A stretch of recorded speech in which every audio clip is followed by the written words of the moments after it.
Ladies, gentlemen, boys, girls, listeners of all types and ages, welcome back to the JKWD podcast.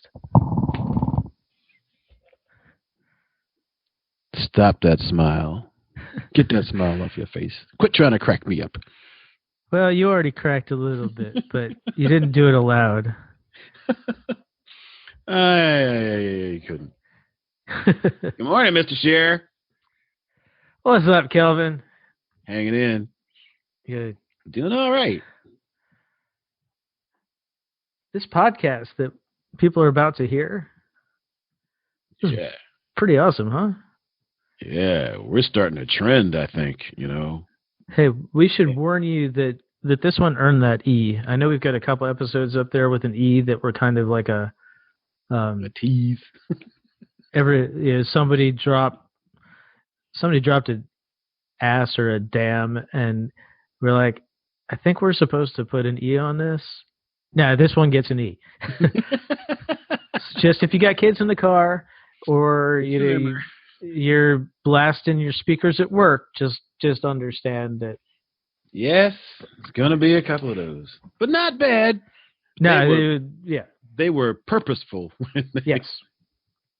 And they were absolutely correct. I always tell my wife, when we have kids, they go to school and they curse. I get a call from the teacher. You're going to have to deal with it because my first question is going to be, did he use it correctly? And if the answer is yes, I'm not going to do anything. Jimmy was being a fucking asshole. Well, was Jimmy being a fucking asshole? Well, we just got another E. All right. Let the record show Josh said that and not me. Yeah, it's true. We can count on that reliably that it'll be Josh. Okay. But aside from that, this is pretty awesome amazing. Podcast is a dynamic guest, and she gets real. We have people sometimes that they stay up on the superhero track and they don't come down to where we are.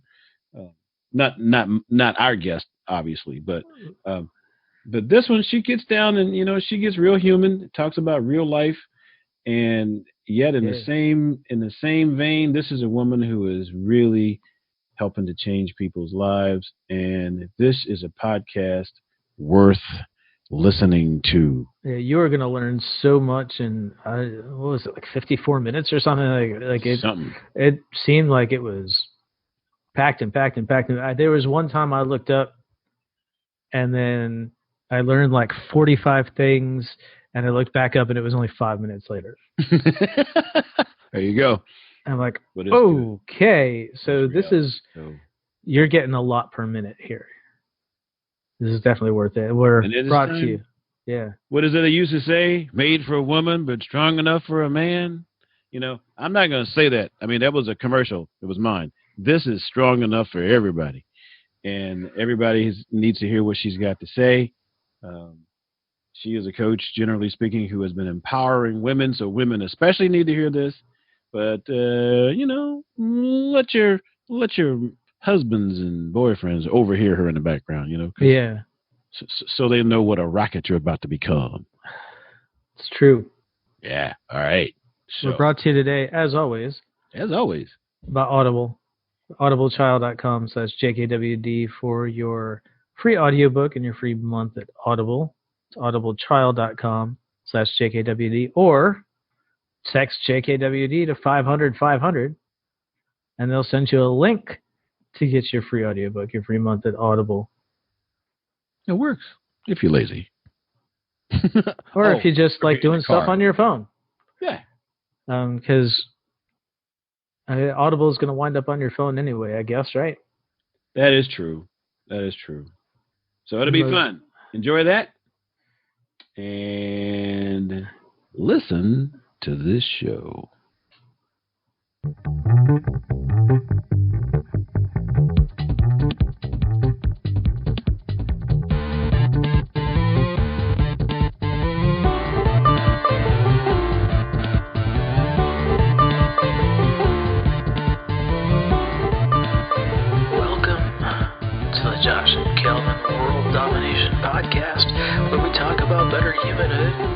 how to dominate your world. You ready? Here we go. Why don't we start by having you introduce yourself to our audience, since we can all just read the same bio and it's probably not going to do you any justice. Yeah, totally. All right. Well, I'm Bri Seeley. I am a coach, an author, a speaker, and a podcaster myself. I have been an entrepreneur for 11 years. It's been probably one of the craziest things I've ever done in my life, full of the highest highs and the lowest lows that I think, I don't know, most human experiences could ever have. And what else is important about me?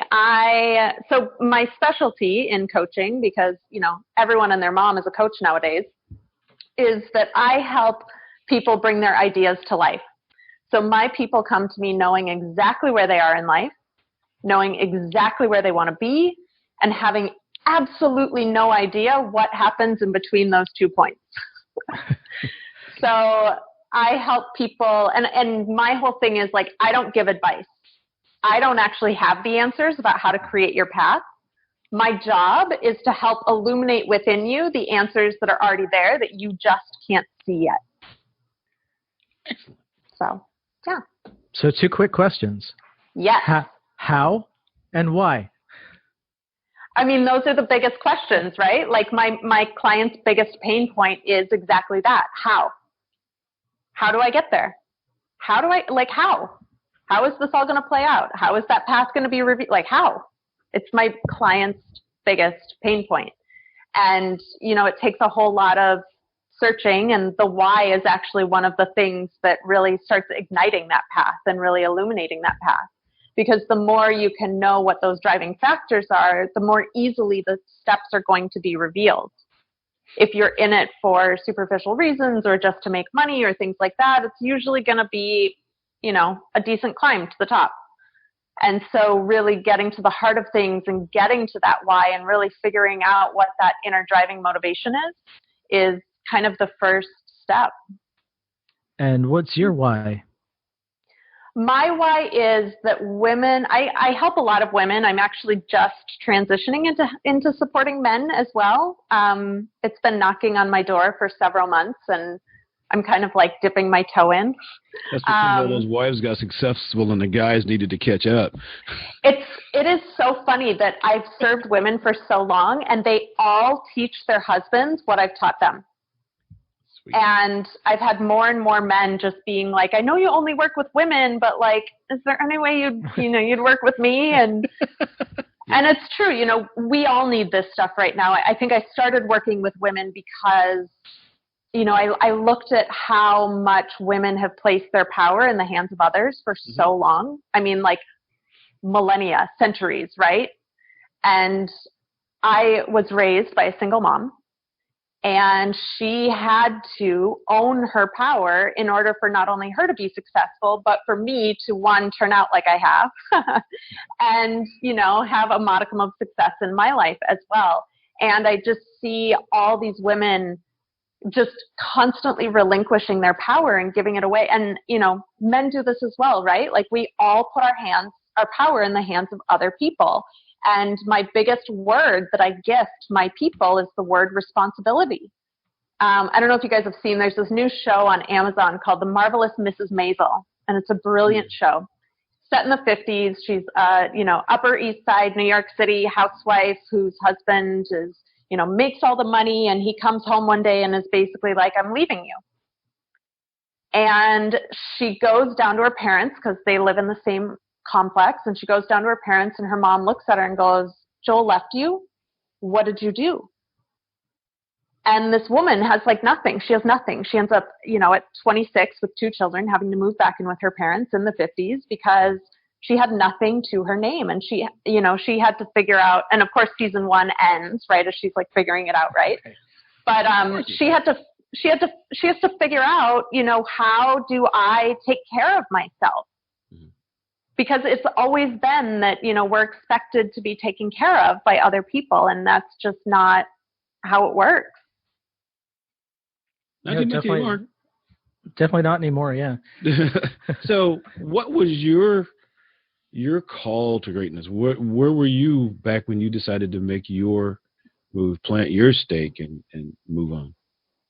I had a day job right out of grad school that I was with. I think I was with them for about 8 years. And I knew when I said yes to the job, the day I said yes to the job, I knew I didn't want it. And I knew it wasn't my path. And I said yes anyways, because we're taught that if you want to be successful, you have to get a paycheck from someone else. And you have to just grin and bear it. You have to be unhappy. Just say yes for the money.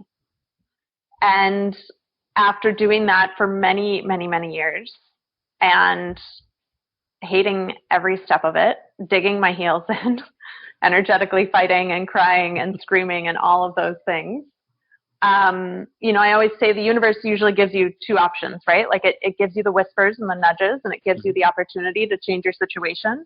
Or if you don't follow them and you're like me, it just knocks you on your ass. And so I call that the universal 2x4, where the universe literally got out a 2x4 and knocked me down. And it was 4 years ago, I got an email from my employers saying that they were cutting my pay in half. And I chose to tell them to go to hell and figured it out on my own. And, that was 4 years ago, and it's been a hard 4 years. It's been a really hard 4 years.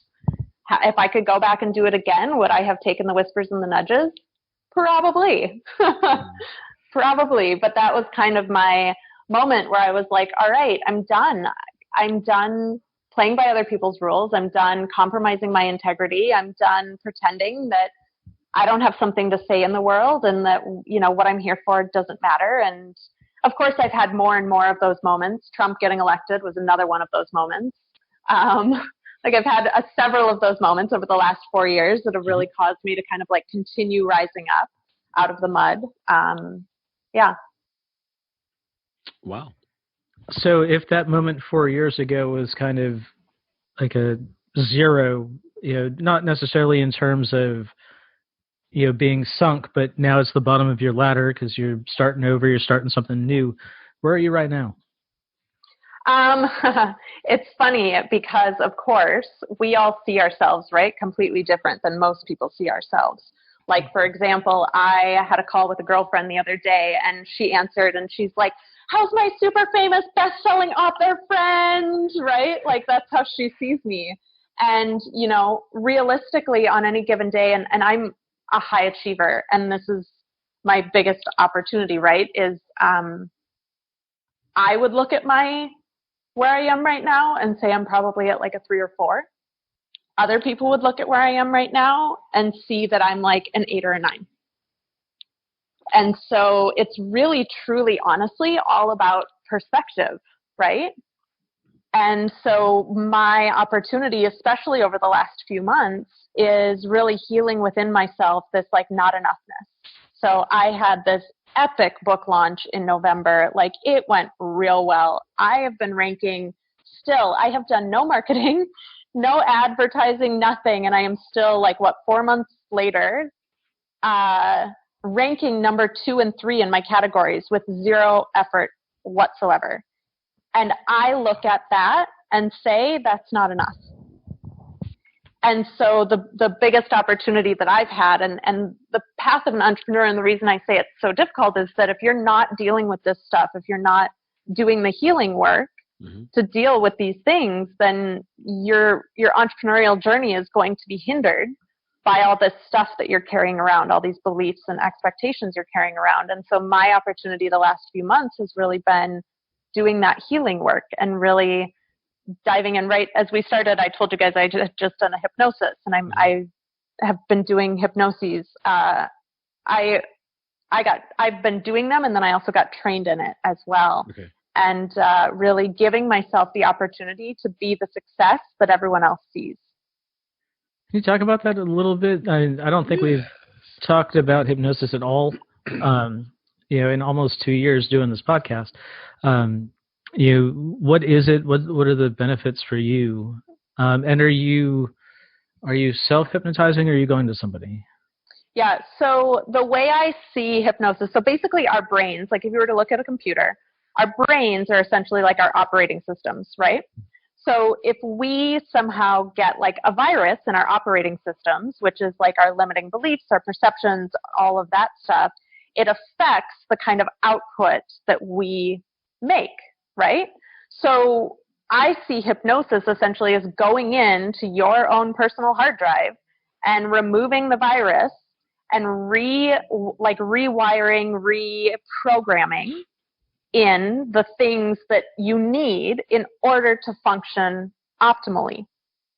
So I did my first session in October and my second session in December, and then decided from that point to get certified. So I got certified over Christmas and started doing hypnosis for people in January. And it's been amazing. I just had another session this week, like I said. And so there are some levels of hypnosis that I can self-do. But things like this, these big things, I have someone that I go see, because there's a lot about, like, and the one I had this week, I had so much resistance coming up. Like, as I was in hypnosis, I was witnessing myself resisting so badly what we were working on, like so badly. And so for me to have someone else there, she's able to push and like really dive deeper and like continue asking me the questions that I need to be asked in order to heal it. Versus like if it's just me, of course, my brain's going to want to keep itself safe and be like, no, we're not going to go there. We're just going to like look over that. So as a coach, and I know one of the signs of a good coach is a good coach gets coached. And so with the things that you have discovered for yourself in your continuing maintenance of you, how does that help you pull your clients through the jungles that they have to go through? Yeah, I mean, my biggest opportunity, and my clients will tell you this, and anyone that knows you or knows me will tell you this as well, is that like I can coach people through the shit because I've been through it.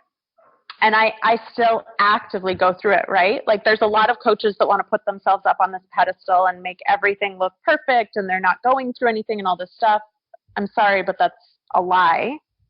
And if they're not actively going through their stuff, then you probably shouldn't hire them anyways. I'm super real about where I'm at and what I'm going through. And if I'm not willing to go through my stuff and heal myself and be in the depths of it all, I have absolutely no right to be supporting anyone else through their stuff. Excellent. You sound like me. Because I'm like, I've been writing for so long, and basically it's like, I'm never talking to anyone. I'm not talking to myself. I'm always talking to myself. When I say that this person needs to do whatever, I'm already talking to me, because I'm as human as they are. And a lot of people, and I was told a long time ago, that, people don't want their coaches to be coaching. And I find that is not true. When people witness that their coach, like yourself, who is magnificently performing, is still in the battle, being themselves, overcoming, it helps them know that they can continue to overcome.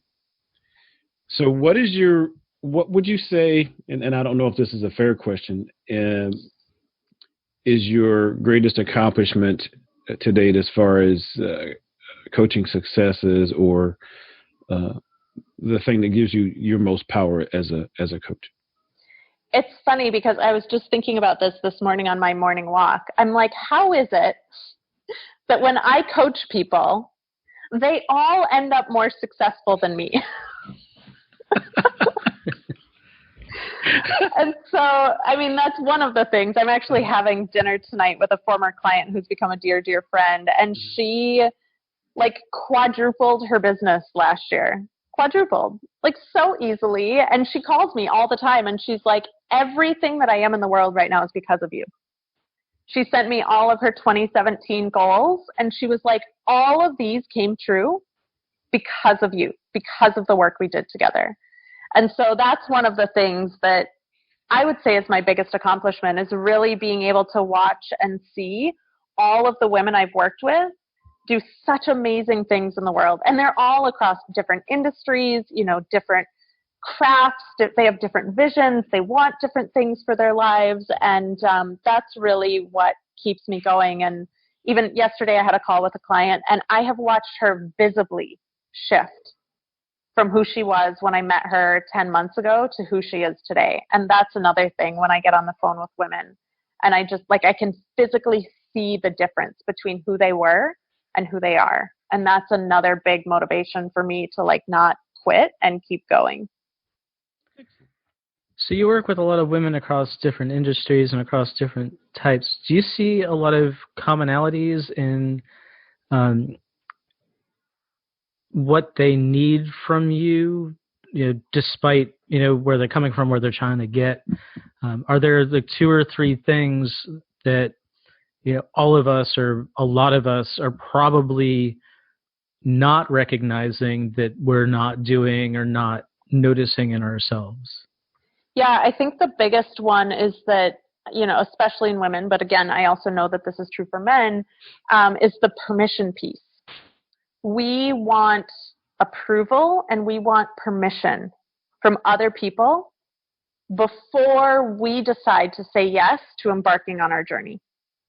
And I always remind my women that everything outside of you is always temporary. Everything. There is only one constant that will remain true for your entire life, from the day you're born until the day you die. And that's you. And so if you're constantly seeking for permission, approval, validation, things like that on the outside, it's only ever going to be temporary, and you're going to need it again, and you're going to need it again, and you're going to need it again. Which is exactly why, I love that old saying of you give a man a fish, you feed him for a day, you teach a man a fish, you feed him for a lifetime. I firmly believe that my work in the world teaches people to fish. It doesn't just give them quick answers where they then need to come back for more and get more approval and get more input and get more this, get more that. It's constant vicious cycle, right? Which is what a lot of the industry is built on right now. People need to be taught to have the autonomy and the power within themselves to do what it is they want and need to do in the world. And stop asking for other people's permission. I not to spoiler alert, I end my book by saying I give you permission, but the most important question is, do you? So how do you handle, maybe that's not the right question, because you talked about all your clients come to you knowing exactly what they want, exactly where they want to go, exactly what they want to be, and no clue how to get there through those stages. So are those the clients you look for? Are those the ones that you, is that your niche, or is that just happens to be what the universe is? That was a silly question. What the universe is sending you? Are you designing your coaching for that niche? Yeah, it's funny. The how question has been staring me in the face for the last 18 months. I did a training where I taught 3,000 people over the course of 90 days, manifestation stuff. And the biggest question I got throughout the whole thing was, but how? And it's been staring me in the face until I had a sales call 2 weeks ago where the girl literally said, I know where I am, I know where I want to be, but how do I get there? And I was it was again one of those 2x4 moments where I was oh my God, that's been literally staring me in the face for the last 18 months. And I've been saying everything literally around that core thing, but I haven't been able to hone in on that's my core. So it's kind of been what I've been doing for the last 2 years, but I just didn't have the words to put to it. And so now I've redone all of my marketing stuff, really made things a lot more clear. In fact, I'm changing my podcast. My new podcast coming out in March is going to be called But How, a podcast to help you bring your ideas to life. So it was more guided by the universe. And because that guidance was there, then I shifted. And it was less of a shift. It was more of just a clarity in my marketing. Excellent. Yeah. So I want to back up to something you said earlier. You said you see yourself at a 3 or a 4, while others see you at an 8 or a 9. And you did say, it might be a matter of perspective, but I want to find out, is it for you, are you more interested in seeing your 3 or 4 as an 8 or a 9, or do you have an 8 or a 9 in your head that you'll know when you get there? And if so, what is it? I have an 8 or a 9 in my head that I know when I get there, but this is the problem, right? Like, we have that peak. By the time we get to that peak, that's going to be the 3 or 4, and I'm going to have moved on to another 8 or 9, right? And so the thing is that until you are able to see your current situation as an 8 or a 9, you will never attract in that 8 or 9 that you're looking for. So, the satisfaction has to come before the results ever show up. And this is firmly what I teach as well, right? Like, that's just so you can have an evolving 8 or 9. Like, 8 or 9 is not fixed. I might be at an 8 for Josh today, but Josh in 2 years is going to have a different 8. Exactly. And you're not going to be able to get to that 8 in 2 years if you're not able to be at the 8 today. So my work right now is really remembering that everything, even though right now today I can tell you I'm not where I want to be, that right now today is exactly divinely perfect, that there is absolutely nothing I would change about it, and that I am completely and utterly satisfied with my experience as it is today. Awesome. I'm not there yet, right? Like, this is a constant evolving. And the thing is, right, like, I might get to that place tomorrow, and then the day after that, I may not be there again. So it's like, it's this constant, I use the feedback loop constantly in my life as like, what's working, what's not working, what am I really satisfied with right now, what's causing me this dissatisfaction, because whatever's causing me this dissatisfaction isn't what's outside of me, it's what's inside of me. And until I can heal that and really have that like on lock, no matter what happens outside of me, it will never be that 8 or 9, ever. But simultaneously, you're helping other people build themselves to incredible levels where they always tell me now that, that the success of the teacher is when the student outperforms the master. So you keep going for that. Well, there you go. Then I'm successful. How's that? But you are. So as far as things go, that being your passion, how do you feel about what you are helping people through? And I was going to say what you're doing for people, but you're not really doing it for people. You are helping them identify it for themselves and bring it out. How do you feel about your success in that area? How does it make you feel, like, deep down inside? I love it when I have sessions with clients, when I get on Zoom and like jam with them and like really, really support them in bringing this out.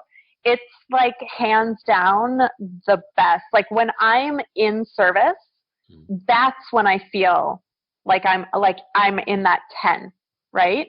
So whether it's podcasting or I have, several keynotes coming up and workshops coming up and clients and, all these things, like, that's when I feel in that 10 zone. There is literally nothing that compares to me being of service in my life at all.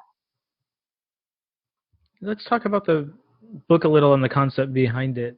And we'll do this now because it sounds like you've got the basis for the next one coming with But How. So let's get back to permission. And your book is Permission to Leap, and yes. So it came out in November, and it's been doing really well. So congratulations for that. But Thank you. What was the genesis of this? Where did it come from? And yeah. why leap?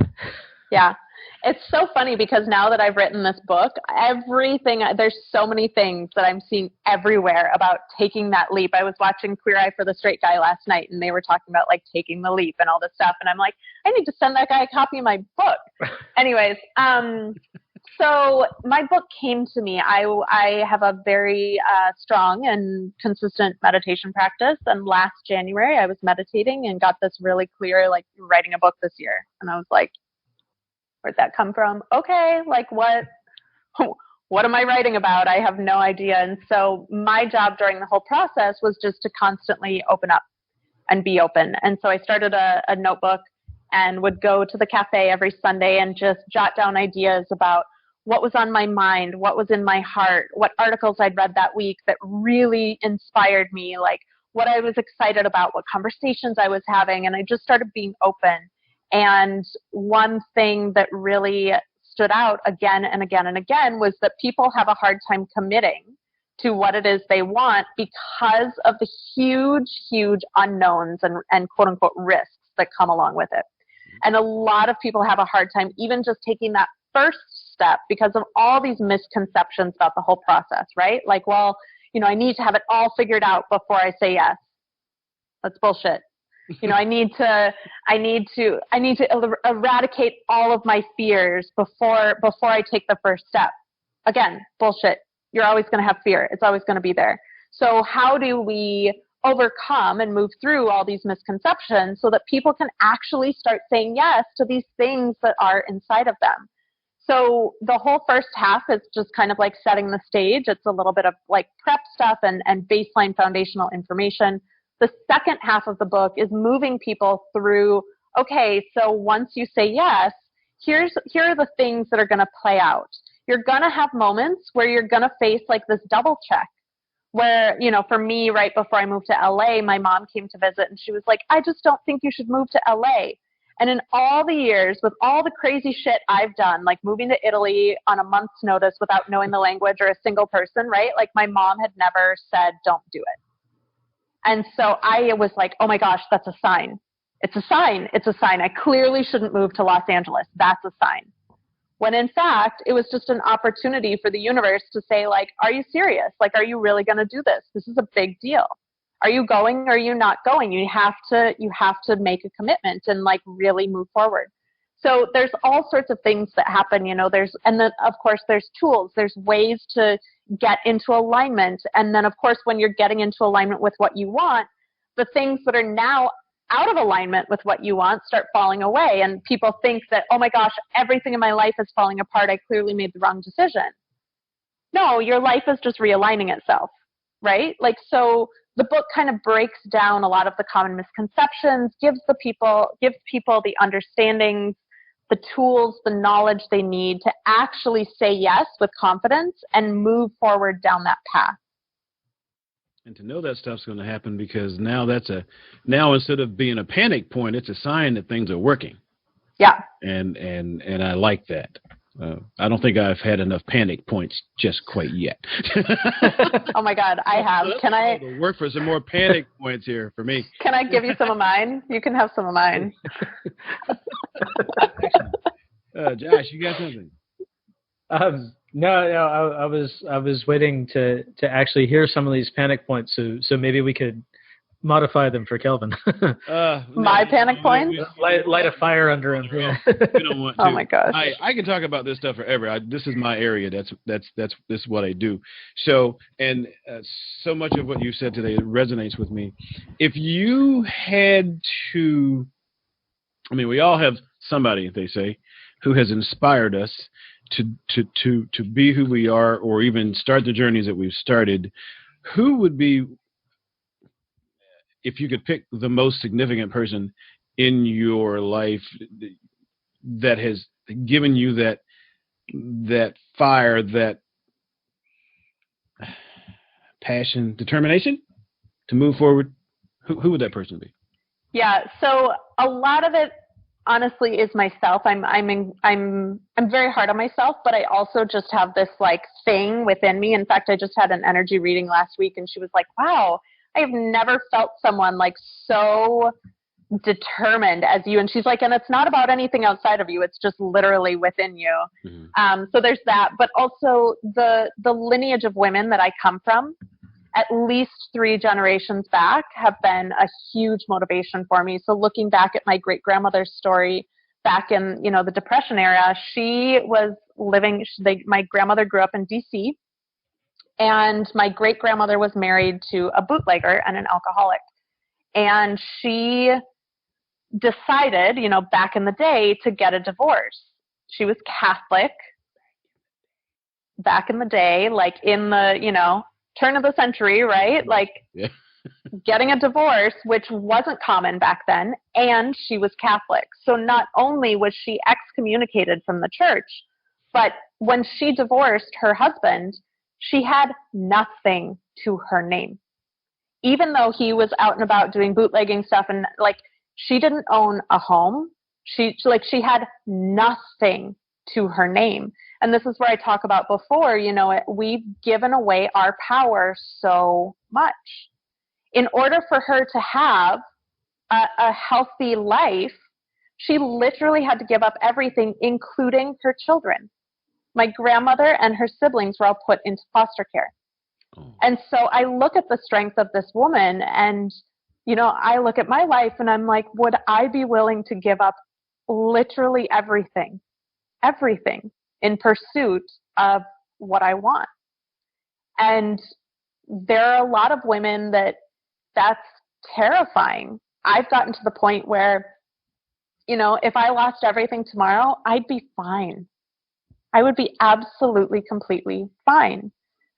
But there's a lot of women that wouldn't be, and that stay in really, really, really shitty situations because they are so, so scared. And so, I look at her, and then I look at my grandmother, who said to me, so I'm very purposefully and publicly child-free. I've been on multiple press outlets talking about my story, and my grandmother came to me because my grandparents didn't know. When I went public with this story, they had no idea that I had had surgery so that I can't have children. And my grandmother came to me and said, had I known what I know now, I probably wouldn't have had 4 kids. But she didn't realize it was an option. I had women reach out to me that said, I didn't know that not having kids was even available to me. Like, I didn't even know that could be a thing. And so, I look at my great grandmother, and I look at my grandmother, and then of course I look at my mom, who got to raise me on her own, mm-hmm. and had to face a whole lot of court battles to keep me safe, because back in the 80s it was award custody first, don't ask any questions later. And I look at these women who had the power to make choices in their lives, and there are a lot of women out there that don't have that. And that's really what I want to instill, especially in women, but again, also as I'm transitioning into this opportunity to start supporting men. Like, we all have the opportunity within us to create whatever it is we desire. And we all have the right to live a healthy, safe existence. And that's not the reality of our world right now. So I think that's part of what lights the fire within me. And then I also have this weird, I don't know if it's genetic or I don't know, who knows what it is, but this weird fire within myself as well that just keeps raging even on the days when I'm like, can we quit? Are we done yet? Nothing in your apartment is smoking right now, so you've got it under containment. Now I'm hearing you. You're also a healer. Are you a healer per se? Yeah, I don't necessarily call myself that, but I am attuned in Reiki and have done all sorts of, I'm very big into energetics and yeah. So yes, that's what I should have said. Energy worker. Yeah. Yeah. Good. Okay. And how does that play in your life, or and your practice for that matter? Yeah, for my practice, most of it is that I don't see, like I said, I'm not the kind of coach that like gives you advice or tells you how to find your how. Like I give you the tools, mm-hmm. and a lot of the questions that come out of me in sessions and things don't come from me. I basically open up. My job is to open up and to be a channel. So I allow energy to flow through me, and whatever needs to come through me, whatever needs to be heard, whatever needs to be said in that session, in that teaching, in that healing, my job is to be the open vessel. And like I said, that's exactly how the book came through me as well. I wrote most of the book in a meditative state, and I channeled almost all of it. I wrote my book actually in under 3 weeks, and everyone's like, "Oh my God, that's amazing. That's crazy. That's blah, blah, blah, blah, blah, blah, blah. Like, how did you do it?" And I'm like, I just sat and was open. And I don't type as well when I'm channeling. So most of my book was also handwritten. Oh, wow. Okay. Yeah. That's amazing. Now that's amazing. That is amazing. It was handwritten and then translated into the computer, and then I would reprint it out with like multiple space in between all the things. And then I'd go back through and handwrite again and then add it into the computer and reprint it out. I'm sure it took longer than it probably could have, but considering that I still got it out in 3 weeks. Well, here's a goofy question. Did you recognize? Don't ever take it. Don't ever tell anybody who writes books that 3 weeks it took longer than it could have. We have to give more credit to those ads about get your book in 3 weeks. Say change your life. I'll wait for that. Yeah, they got to give us a meditative training first. But when you channel. And I don't know that I've ever channeled, but kind of when I look back at something I'll sit down and write something different. It's like, okay, wow, that's really good stuff. I wonder who wrote that. Did you have that kind of sensation, or were you conscious with it the whole time?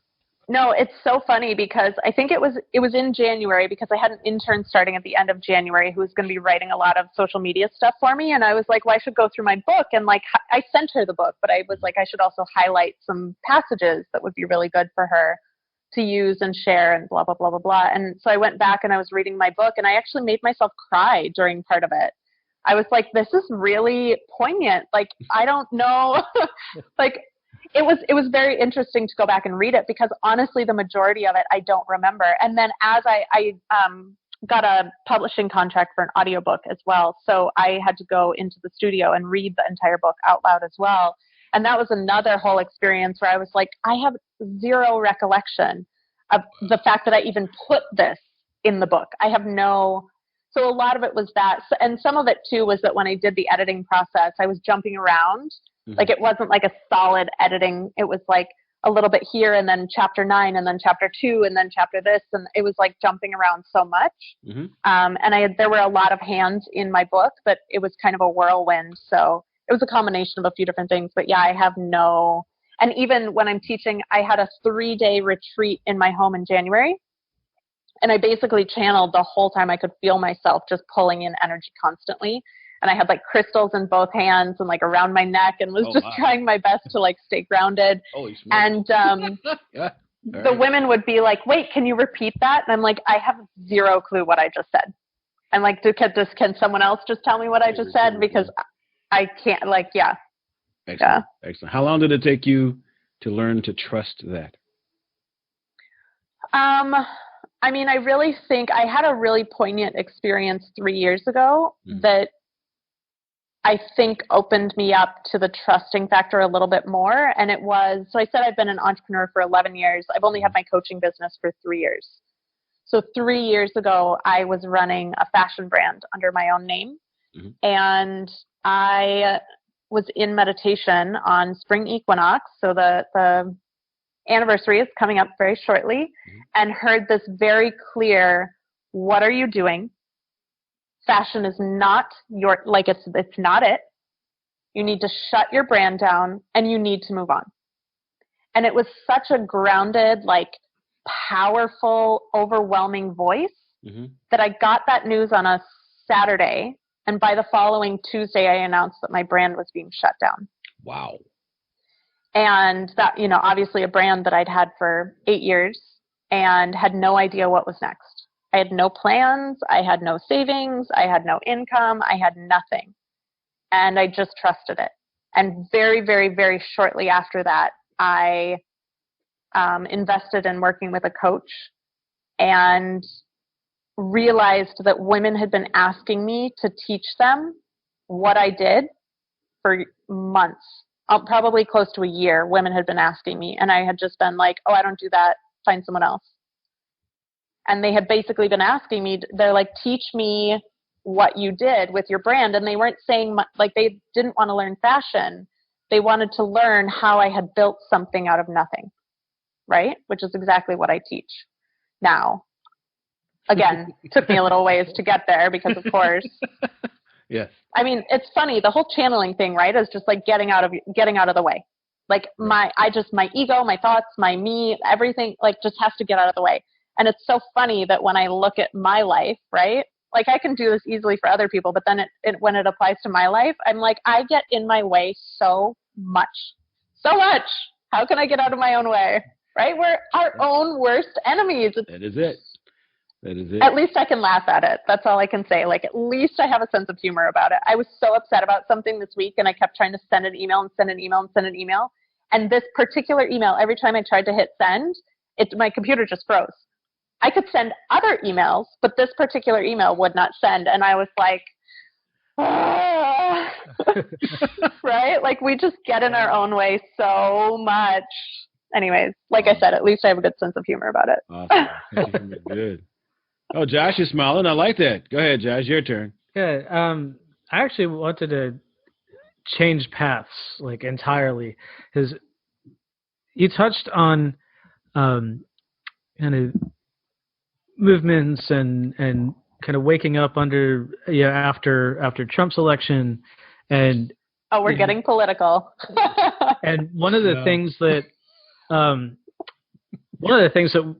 we've talked about for the better part of the year that he's been in office at this point, and it's something that I tend to come from a place of anger,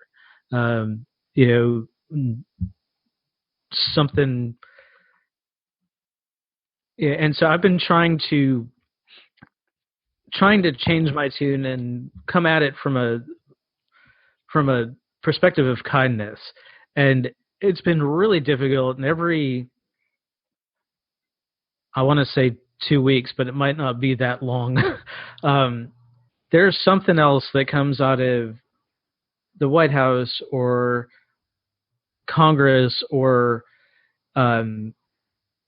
somebody opens fire in a crowd, and man, that level of pissed off just, and I keep wondering if maybe kindness doesn't need to be part of this, but we're starting to see a lot of movements. The last couple of years, it's been toward the end of the Obama administration, it was Black Lives Matter, but now we've got Me Too. The Women's March, we've been Never Again coming after this shooting in Florida. What can we learn in our personal lives and use to propel us, not only to help ourselves, but to help each other and to help others out in the wake of, not just tragedy, but anger. There's a lot of group anger right now, I guess, is what I'm getting. And how do we focus that on, more toward healing and kindness? Because it seems like that's where we're all trying to get, just kind of throwing it around chaotically and not understanding how to get there. Yeah. So my first thing that comes up when you started talking about that is that I'm going to say these out loud because I have a tendency when I'm going into this mode to forget things. So 1, that Trump is a major, major teacher for us, and that 2, anger isn't bad. Okay. So if I lose my train of thought, we're going back to those 2 things. So 1, Trump is just a teacher for us. And, there's a lot of people that are going to be really angry at this and really disagree. But here's the truth. If Trump wasn't in office right now, there's a really good chance that a lot of this change that we're seeing would not have happened. Correct. We would have kept our heads in the sand and been like, everything's fine.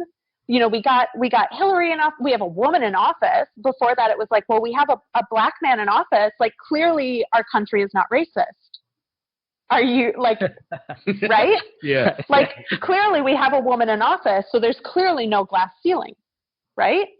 So Trump, I think, is honestly the biggest blessing that our country could have ever received. And there are going to be, I'm sorry in advance for the two of you for the angry emails that you're receiving right now. You can send them to me. I will take care of them. Trump is a brilliant, brilliant teacher for all of us, because here's the deal. He is catalyzing people that never, ever, ever, ever would have stepped out of their comfort zone to do something about what's going on in our country right now. I just saw an article pop up on Twitter that there are over 500 women running so far in the 2018 election. 500 women. I don't know the stats, but that's a fuck ton more women than have ever run in any election in any year ever before. Trump has catalyzed people to see the pain and to see the injustice and be angry about it. So here's where the anger part comes in. I remembered. Yay. Being angry in and of itself is not bad, right? Like, we like to label anger as a quote unquote bad emotion, and we should not be angry. I say the exact opposite. Be angry. Be angry. But you can't dwell in that anger, right? If we hold on to anger and we let it rule us, that's when bad things happen, right? And it has to get out somehow, and it ends up getting out in a very unproductive and oftentimes harmful way.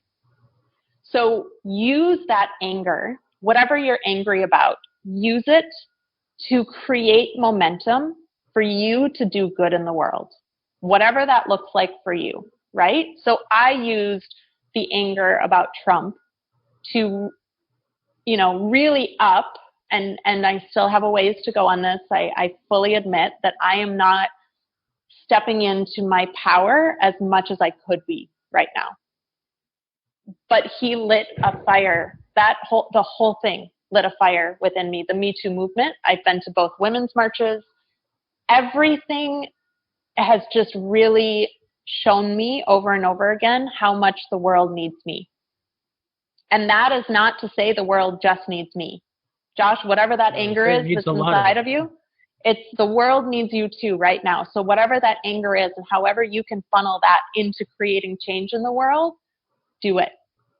Do it. Let Trump be a teacher. Let him be a catalyst, and really honestly a catalyst for good. And I know that it looks like we're taking 10 steps back right now, but my beautiful friend Jen just said this to me the other day. She said, I know it looks like you're taking 10 steps back right now, but you have to remember that when the universe pulls you back like that, that it just means that it's stretching you backwards so that it can propel you forward. And so as much as all of these quote unquote bad things are coming out of Congress right now, for me, it is a temporary setback that will only propel our country further forward than we have ever known before. Well, and sometimes you got to just tear apart the kitchen to rebuild it rather than trying to patch it up, right? So I say that in the book. You can't bake a cake without making some mess. Like, you can't bake a cake without breaking some eggs. You can't have a surgery without having blood all over the place, right? And it has to happen in order for us to move forward. If all of these things weren't being illuminated right now, the deep, deep racism that is so embedded in our country, and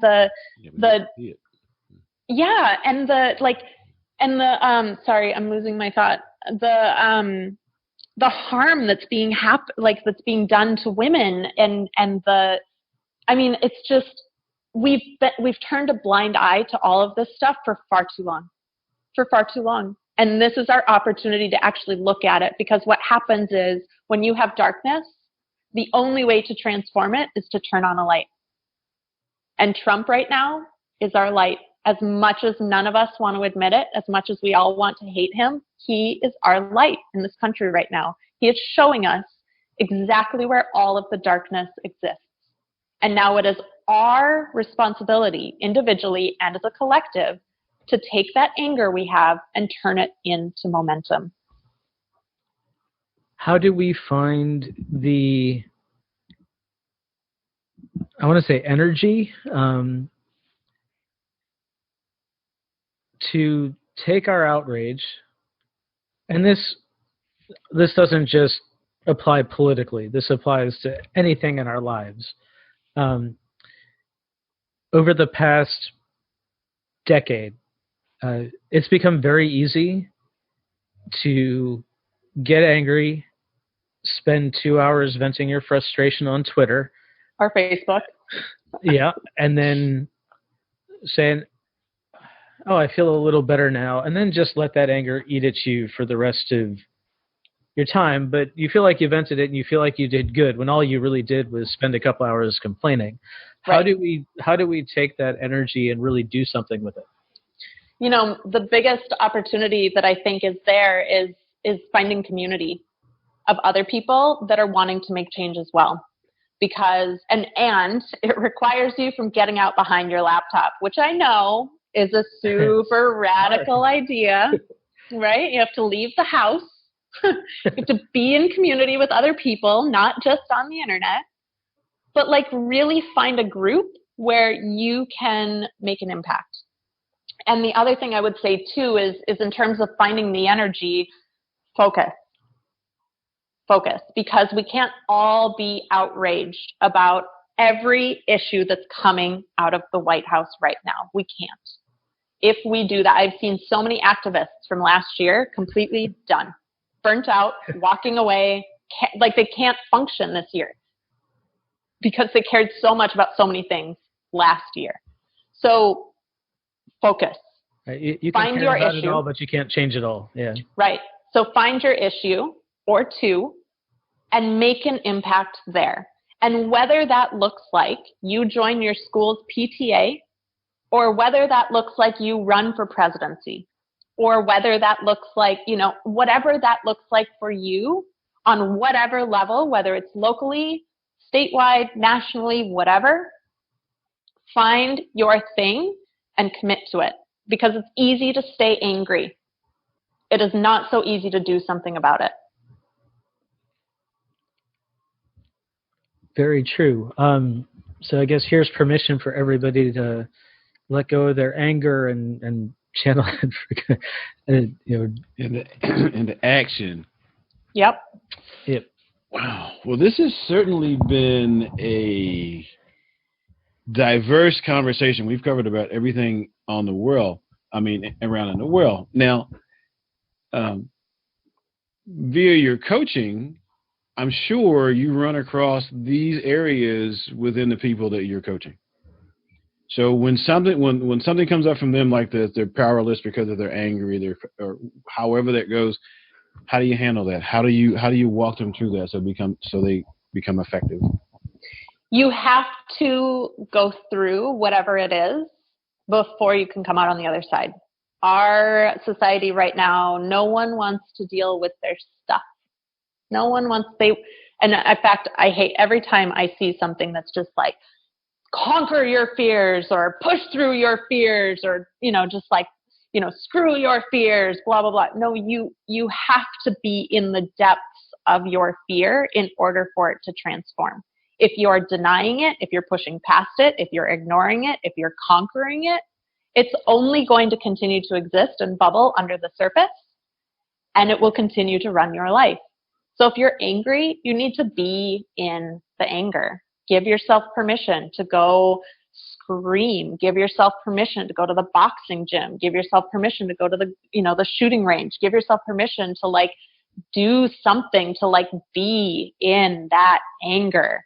Really, truly feel it. No one wants to feel anything nowadays, right? Because it's uncomfortable. It is the only way you will transform it.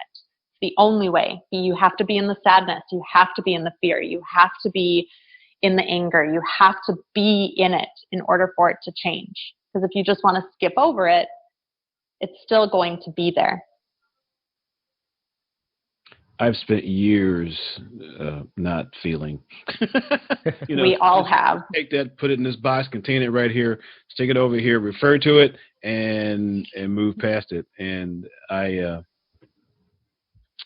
and most of the time that's okay. Every once in a while, it's not, because it encompasses a lot of areas. if you can't feel anger, it's hard to feel love, really. Both ends of that spectrum make it. The things you learn as a coach. And this is part of why I've really loved hypnosis as well, because hypnosis takes you back to scenes from your past that have been the contributing scenes to causing whatever it is that you're not liking in your life today, right? So it gives you the opportunity to go back and, one, feel what you were feeling back then, because oftentimes we would feel something and suppress it, right? And we've just been holding on to it and carrying it around for, however many years now. For me, 30 years, right? So it gives you the opportunity to really go back and feel it. And then you also get to use your voice, right? So you get to sit there and you get to, I think one of the things that came up for me on Monday was, I was 4 years old. So I got to go back and be that 4-year-old and really use my voice to be like, this isn't okay. Like, the things that are going on right now, like, I don't want this. And I have a say in this. This is my life. I get to say that this is what I want, and I don't want this. And so it gives you the opportunity to really go back and speak your truth and feel the feelings of the situation that you've just repressed for so long.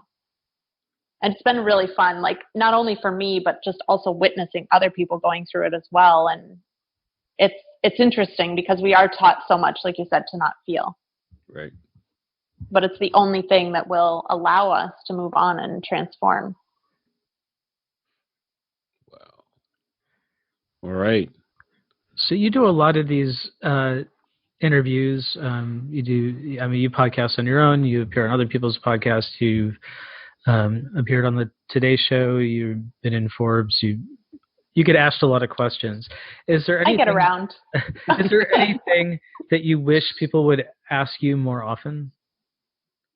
I always hate this question, and it's so funny because I always ask this question, and then other people hate it, and then I get asked it, and I hate it too. Anyways, I should stop asking so that people stop asking me. I think for me, the vision that I have, I don't often get a chance to share because, I, like you guys have seen, am just as angry about things that are going on in our world as everyone else. And I have started opening up over the last 6 months to what am I going to do about it? Because it's not on anyone else's shoulders to do anything about the things I'm angry about. It's on mine. I get to do something about it. So what am I going to do about it? And so I have some ideas for some organizations and foundations that I'm going to be starting over the next few years that I'm really excited about. One in particular is, so this year as I was coming back from the Women's March, I didn't stay very long. I did the march part, and once we got to City Hall in LA, I kind of turned around and came home. And as I was walking back, the streets were pretty empty, but there was this woman that was standing at the stoplight with me, and I was carrying my sign, and I had on my t-shirt that my mom got me that said feminist as fuck, right? So I'm like in the whole thing, and she looks at me and she goes, she was so angry, and she said, some of us have to work, and because of you guys, because of all of you, I'm late for work today because I couldn't get through the city to park to get to work, and some of us need to work. And I, in that moment, could feel so much of her pain and like the weight of the world on her shoulders. And I was like, there's all these women that are really struggling out there right now and having a hard time making ends meet. And I'm like, there are programs for like food stamps and, all these other programs. But I'm like, as women, one of our biggest costs is feminine hygiene products. And they just keep getting more and more expensive, and they're taxed like they're a luxury, and like all these things. I'm like, why are women, and especially they're not eligible for assistance in most states too, right? Yeah, especially women that either are on assistance or any of these things. I'm like, why are women having to bear the responsibility of this thing that is literally just our biology? And so one of the first foundations I want to start is having a program to help get women, and there's a lot of programs out there for homeless women, right? And of course, affluent women can buy their own, it's great, but there's like this middle section of women that are struggling to get by. Maybe they're single moms. They can barely pay the bills, and they're being tasked with this monthly cost. And so one of the things I want to do is really provide opportunities for that like middle group of women to get support with that and not be so burdened by something that we all need. So I have a bigger vision. I also want to somehow get involved with helping women who have been in sex trafficking returning to, everyday life and being able to take their power back and really create something for themselves and their families. And so I have a lot of bigger ideas, but again, that stuff's not going to come as my 8 or 9 until I can exist right now in where I am as an 8 or a 9. So that's been my work over the last few weeks, is really coming to peace with exactly where I am and not pushing and trying to force my future to happen now. Those sound like big but conquerable tasks, and I look forward to following your path through them. Thank you. And we'll definitely want to have you back on when when they start to happen. Thank you. Yes, I am ready for them. I'm excited for them. So. Where do you want people to find you? Where do you like to hang out online? I have up until this point really loved Facebook and Instagram, and I'm on both places at Bri Seeley. But I've really started getting into LinkedIn, which is, fun and cool and interesting. So there's that. And then also my book is on Amazon. You can search Permission to Leap or Bri Seeley on Amazon, and it'll come up. So we'll have a link to it in the show notes as well. Awesome. So any Kelvin, you got any parting questions? No, I was going to go with the, if there was one thing that you wanted to say to your audience or our audience before you go, those parting words that kind of wrap up everything that you are as far as a coach and a healer and a supporter of humanity, what would you want to say?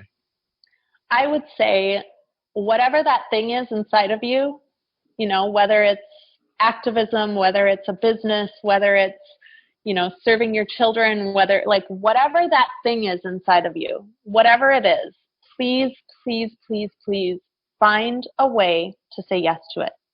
Do whatever you need to do the healing you need to do whatever it takes to say yes to that thing inside of you, because the world needs you. Awesome. Well, thank you so much. Thank you so much. Thank you both for holding this space. I appreciate it. We'll just tell all your friends, all 750 billion of them.